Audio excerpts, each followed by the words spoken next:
Thanks so much to our guests, Bruce Schonfeld and Gail Wetzler.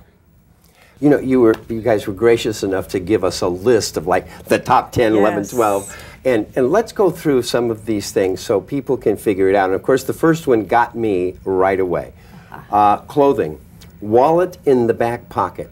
Now, people really do throw themselves out of alignment sitting on their wallet, don't they? Yeah.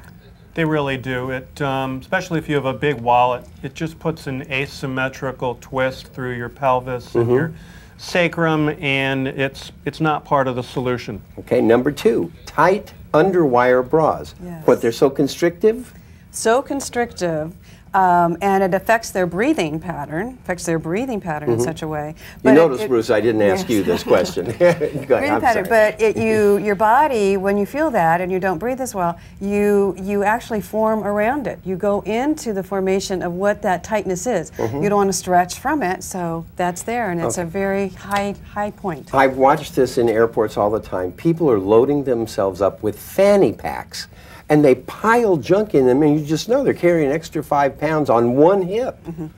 That's trouble there. And these backpacks for children. Children hurting themselves. Yeah, we've even gone as far as physical therapy to, which later you'll see in regard to pushing carts, but even with kids, we recommend that they start loading up those small pieces of luggage if they have so many books, starting with junior high and high school. Oh, do they ever. So we get those involved.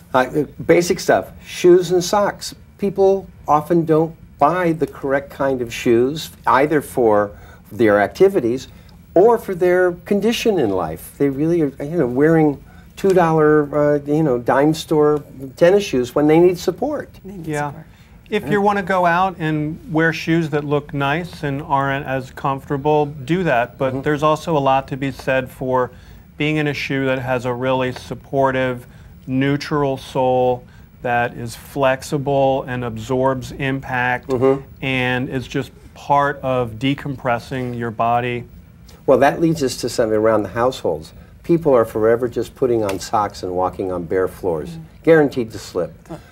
Floors, showers, rugs, and floor mats, these are things where people can get those. At the top of the show, I called it a sprain. You've sprained your ankle. Those are some of the things that actually happen to people.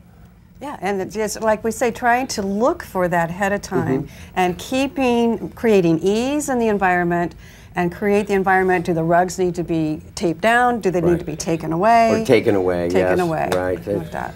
And then, of course, those assistive devices, a handrail by the toilet. It's probably a good idea as you advance in age. Yeah, just like good sitting applies to your desk. If you're sitting in a toilet that is really very low and you have a low back problem, you may want to put some elevation on the seat just to increase leverage in a way that's good for you. You know, in the course of doing this show, we have had conversations about how difficult it is for older people to get socks on, for goodness sake, and they sometimes have to be taught how to do that. So now some things for general well-being. Use push carts, not hand carts. That speaks for itself.